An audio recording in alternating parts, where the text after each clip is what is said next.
happy holidays. I hope everybody has been enjoying uh, as we go through the 12 days of Christmas. We've got, of course, until January 6th, which is 12th night. Um, this year was a quiet one for me.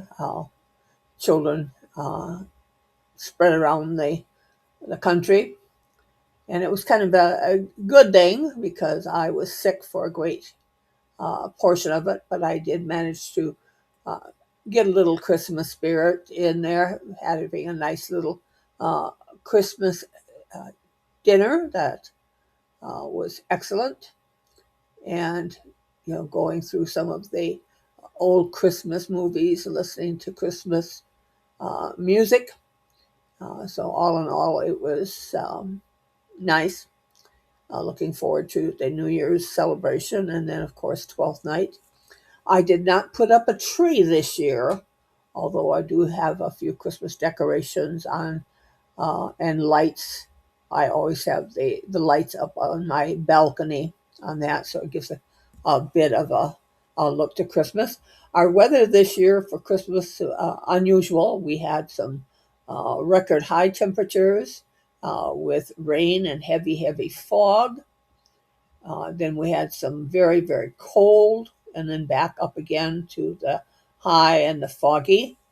Uh, but right now we've got kind of the winter weather. We've got some light snow.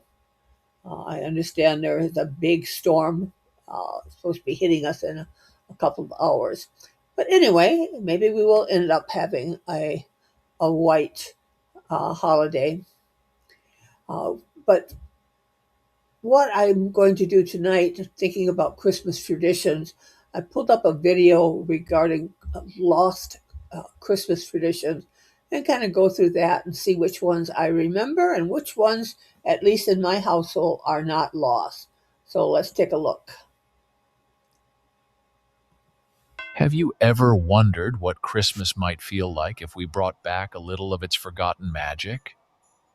Sure, the season is still packed with joy, but many traditions that once made the holidays feel truly enchanting have quietly slipped away. From glittering tinsel trees to handwritten cards, let's uncover some long-lost Christmas customs and imagine what it might be like to revive them. And yes, there might be some chaos involved because who doesn't love a bit of holiday mischief? The glittering magic of tinsel. Remember when Christmas trees didn't just shine, they sparkled? Tinsel was once the crown jewel of holiday. My oldest brother was the tinsel champion. He would put it on strand by strand, making sure that it hung perfectly. And then, of course, there'd always be the little imp who would just take a handful of it and toss it. That then had to be removed and redone, and they shaking the finger at the little one saying no. And then, of course, after Christmas, removing them strand by strand and carefully packing them away so they could be used the following year. Decor. Those shimmering strands that turned even the humblest tree into a glistening wonderland. It wasn't just about decoration. It was an event. Families would meticulously drape, or chaotically toss, each strand until the tree twinkled like it had been dusted with holiday magic. But tinsel didn't just fade. It was banished by modern decor trends in favor of minimalism. It was also lead. Have you ever tried explaining to a minimalist why you want your tree to look like it moonlighted as a disco ball? Not easy. Yet imagine bringing tinsel back. Picture it cascading down the branches, catching the glow of the lights. Sure, it's a little messy, and you'll probably be picking it out of your vacuum until July. But isn't that part of the fun? Real candles on Christmas trees. No. What could go wrong? Now, here's a tradition that combines holiday beauty with a hint of danger. Real candles on Christmas trees. Yes, before we had strings of electric lights, families would perch tiny candles on their trees. The flickering glow wasn't just warm, it was downright magical. The ornaments shimmered, the tinsel twinkled, if it hadn't already started a small fire, and the whole scene felt like something out of a storybook. Of course, there was a catch. It required a bucket of water on standby, and a lot of nerve. Safety concerns eventually gave candles the boot. But imagine reviving this for a special moment, No. just for one evening with proper precautions and maybe a fire extinguisher nearby. It's a glimpse into a cozier, simpler Christmas that makes you pause and appreciate the season in a whole new light. Now they put Literally. electric candles. The joy of handwritten Christmas cards. Let's take a quick trip to... I am one of those, and I apologize to people who love getting them, and I am one that loves getting them. But I have not sent Christmas cards in the last 5 years. I did send out, at least until 2 years ago, Christmas letters, but the Christmas address list got smaller and smaller. I think people moved, and I lost addresses. People died. Various things happened, and illness and everything else. I simply gave it up and went to modern technology of sending email greetings out or posting it on social media. My apologies. your mailbox. Instead of bills or a poorly wrapped package, you find a beautifully handwritten Christmas card. Not a generic Happy Holidays email with a snowman emoji, an actual card picked just for you. Feels different, doesn't it? Once upon a time, sending Christmas cards was a cherished tradition. People would select cards with intricate designs, maybe a bit of gold foil for flair, and pen heartfelt notes to friends and family.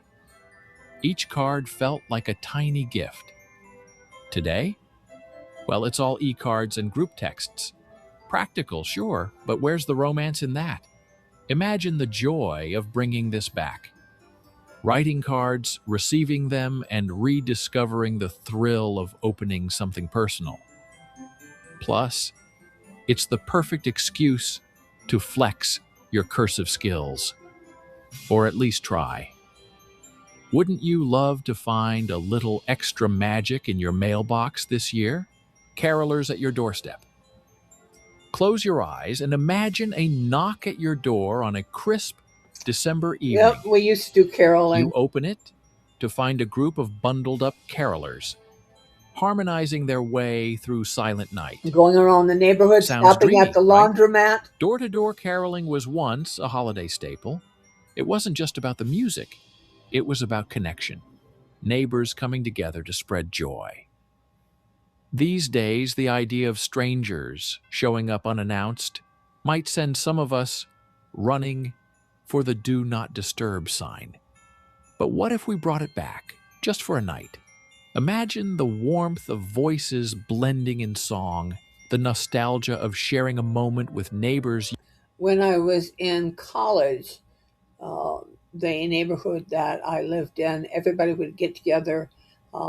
It was a boulevard that had a roundabout, and in the center of the roundabout was a tree that would get decorated on there, and we would meet there on a designated weekend evening and sing Christmas carols and get to know our neighbors. I understand from friends who still live in that area, it's not done anymore. You might not even know. And if your singing voice isn't quite Broadway ready, no worries. Holiday cheer forgives all. The cozy charm of stockings by the fireplace. Have you ever stopped to wonder why we hang stockings? Is it just for Santa, or is it for the magic they carry? My kids put their stockings up for Saint Nick, not on Christmas Eve. They would put their letters to Santa in the stockings, what I did as a child as well. Saint Nick would come, take the letters, and leave goodies in there, usually an orange, some nuts, a few candies, and maybe a couple of small trinkets of sorts in there. And that was St. Nick's. They became oversized decorative masterpieces with glitter and sequins. Stockings were, well, just socks. Families would hang up their actual stockings, yes, the ones they wore on their feet, and wait for Santa to fill them with simple surprises. Picture this: waking up to find an orange, some nuts, or a piece of candy tucked inside. Not the latest gadget or a mountain of gift cards, but something small and heartfelt. Sure, it wasn't extravagant, but wasn't that kind of the point? It was a little piece of Christmas magic that reminded everyone that joy often comes in the simplest of things. These days, stockings are more Pinterest perfect than practical. They're hung on stair rails, walls, or wherever there's space, and often they're too fancy to even touch. But imagine going old school, hanging up actual stockings by the fire, filling them with thoughtful small treats, and bringing a little of that rustic charm back to Christmas morning. Who needs lavish gifts when you have the thrill of a hidden orange waiting to be discovered, crackling Yule logs, and fireside stories? If stockings hung by the fire feel nostalgic, how about the fire itself?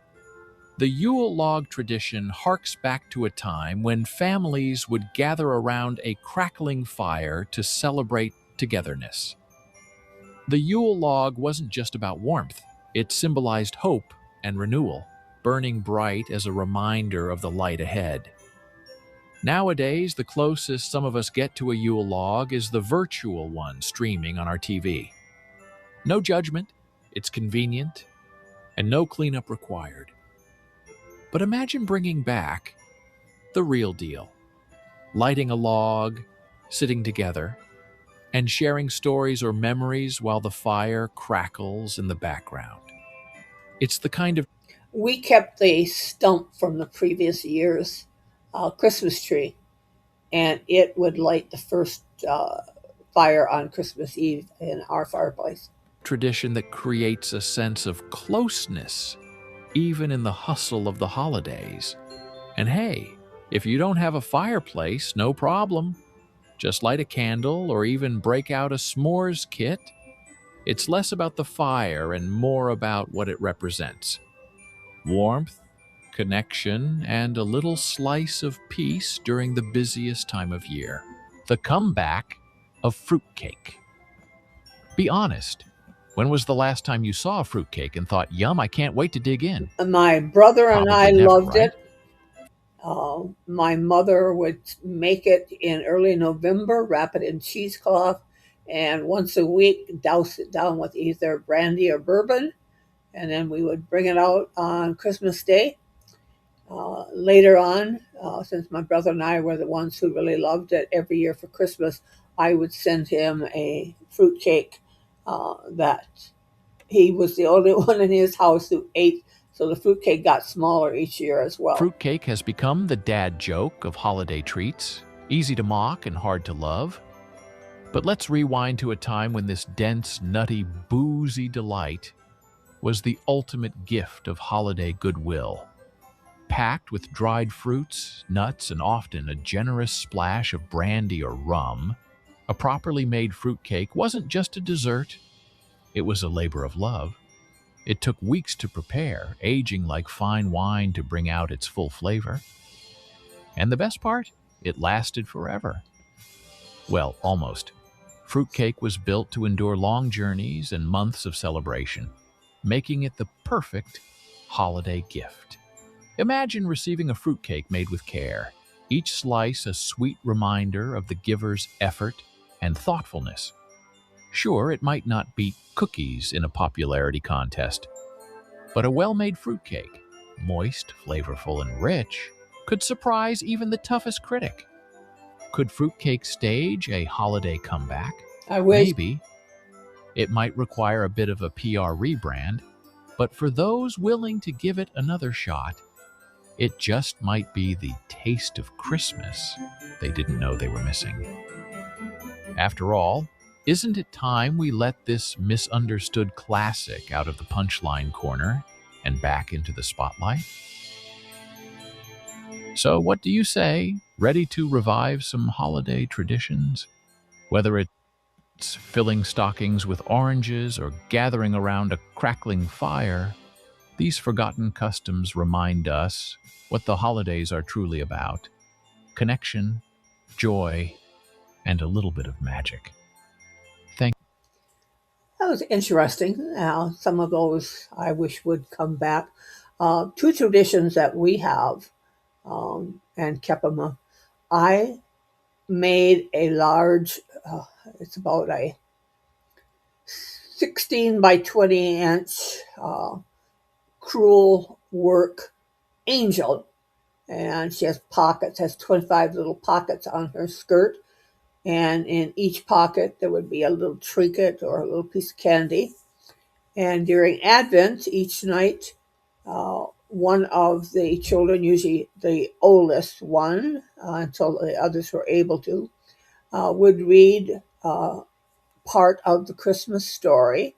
And then whoever's night it was would remove the item from the pocket until we would get to the 25th. That was how they counted off the days until Christmas.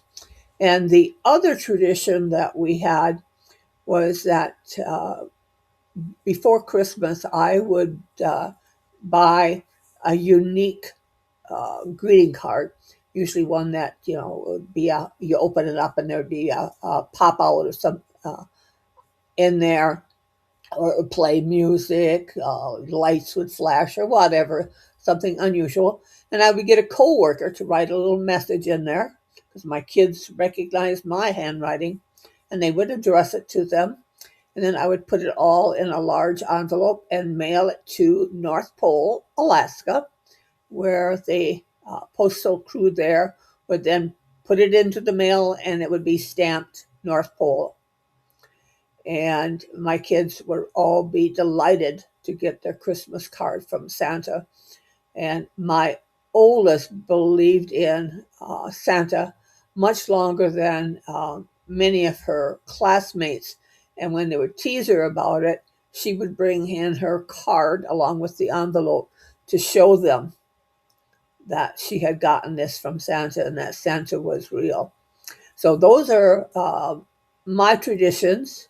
The only other thing I think is that we do celebrate the 12 days. Our traditionally our Christmas tree goes up on the 24th of December, not any of this right after Thanksgiving, and it does not come down, unlike many who take it down on the 31st. Ours does not come down until 12th night, and the kids would get one final, tiny little gift on 12th night, symbolizing the gifts brought by the Magi. So I hope you like this little look back at traditions of the past. Please like, subscribe, comment, and let me know what traditions you wish would come back, which ones you are continuing, or any new ones that you've created. Until then, have a happy holiday and have a wonderful new year.